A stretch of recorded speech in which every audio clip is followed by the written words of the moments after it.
Meu nome é Roberto Nascimento, eu sou historiador, né? Me graduei na Universidade de Caxias, fiz pós-graduação na Pontifícia Universidade Católica do Rio Grande do Sul e nesse momento estou fazendo meu doutorado na Universidade de São Paulo, no programa de pós-graduação em História Econômica.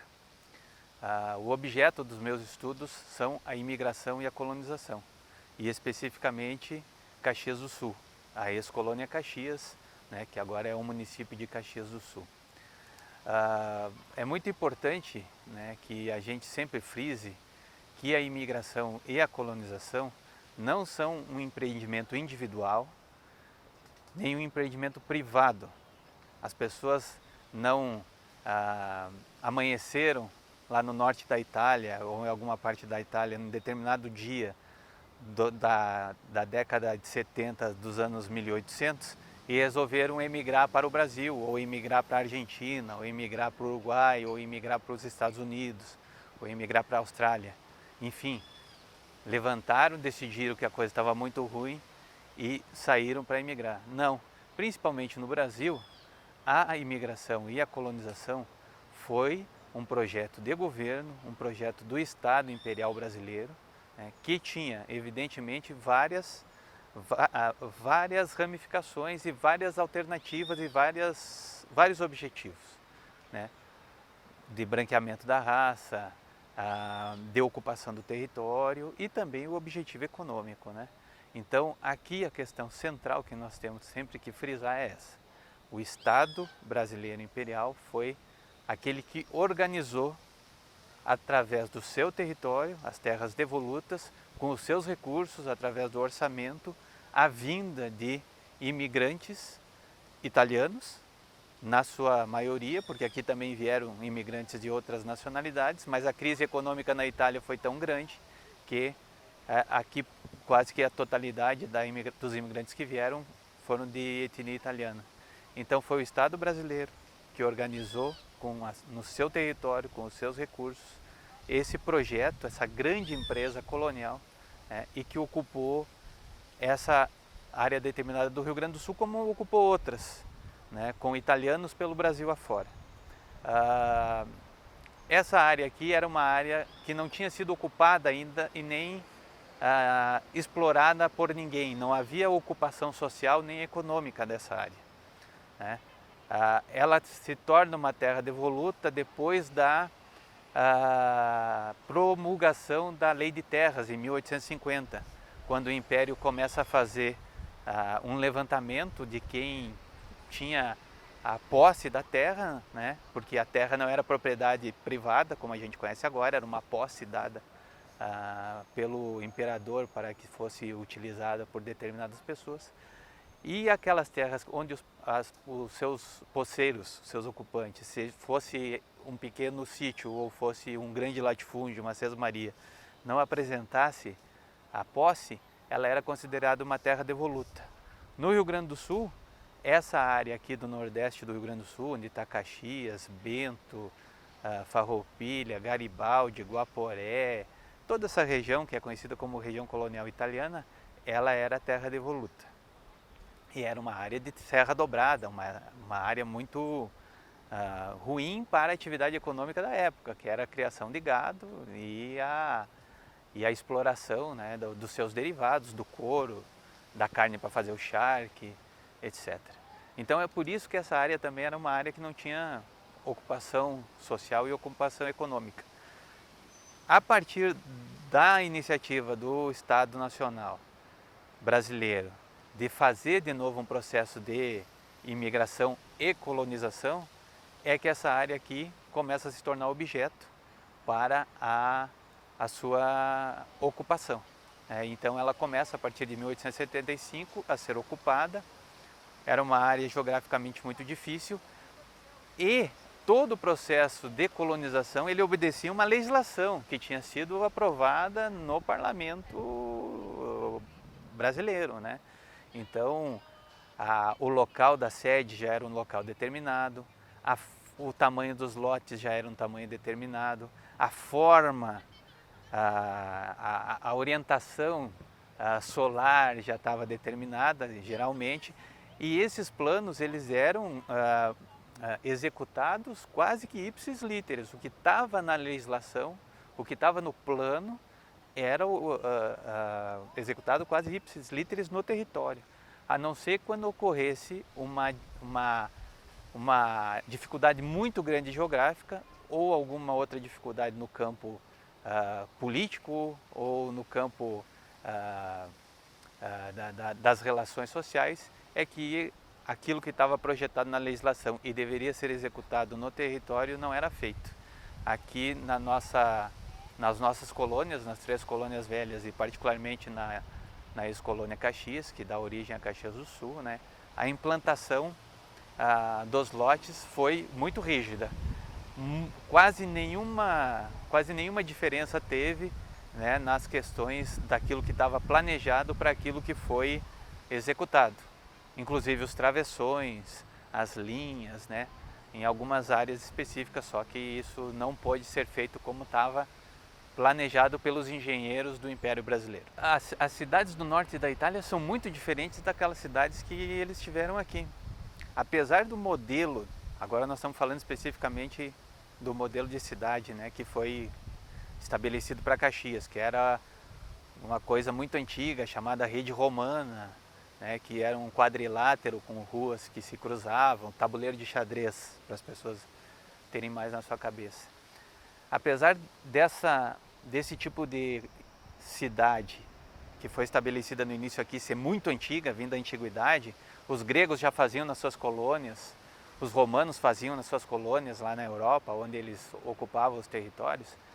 No norte da Itália não era isso, porque o norte da Itália tem cidades que são cidades mais medievais e que, portanto, têm uma ocupação orgânica, digamos assim, né, e não planejada.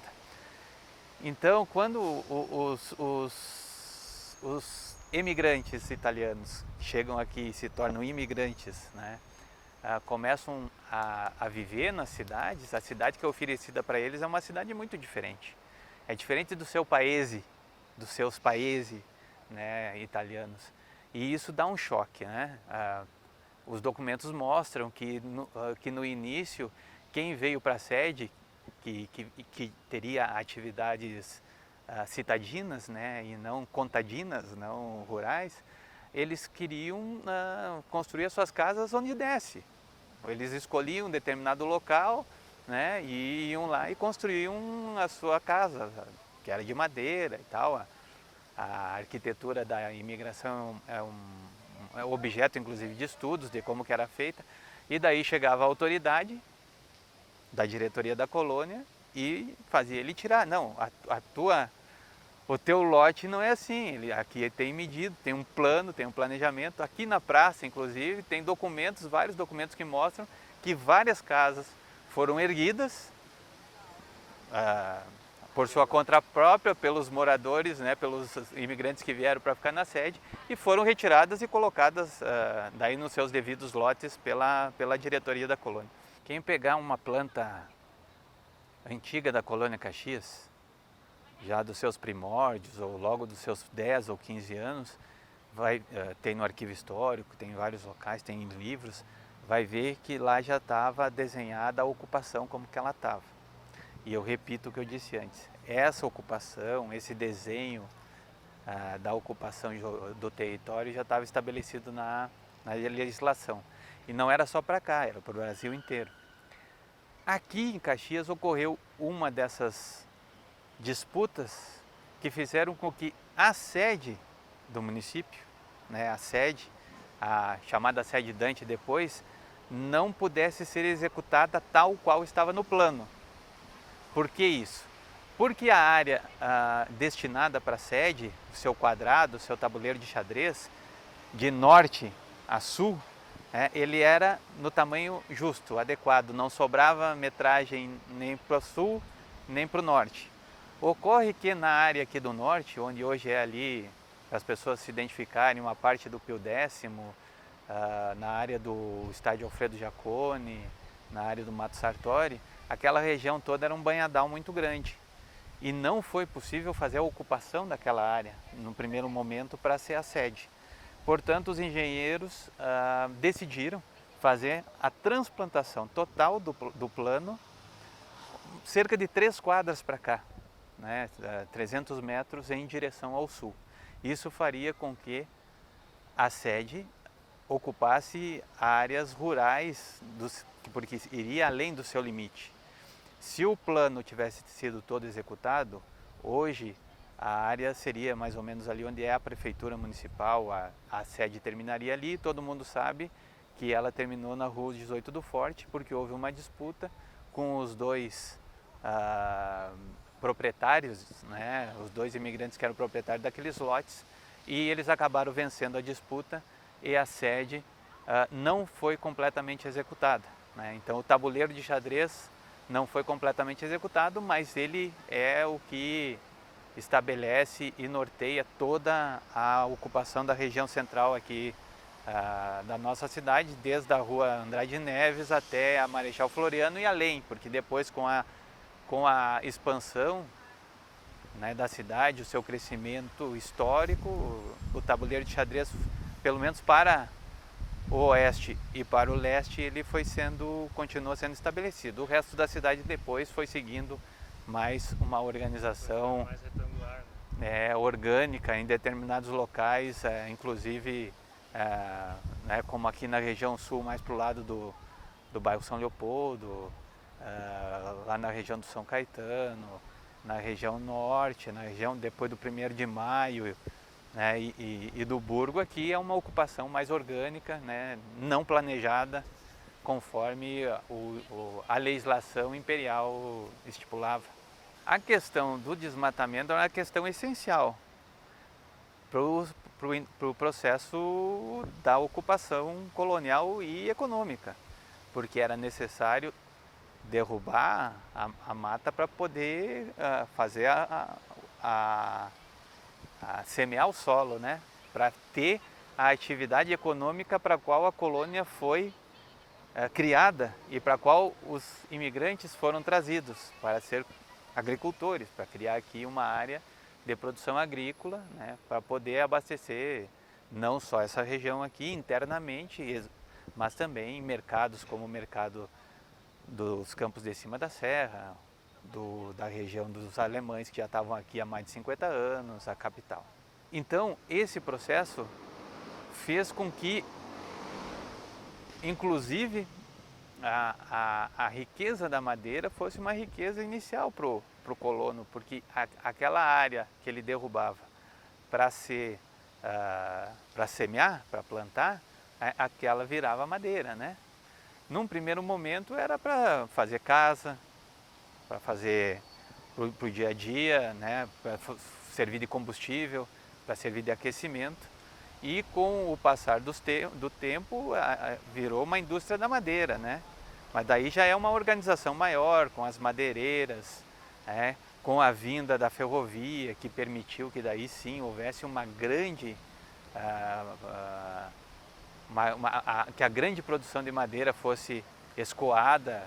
É muito importante que a gente nacionalize, entre aspas, né, a história regional, porque isso vai demonstrar que a receita do sucesso, digamos assim, dessa região, que é um sentimento que existe, não só na região, como no estado e boa parte do Brasil que conhecem essa região de imigração, a região da Serra Gaúcha, considera que é uma história de sucesso.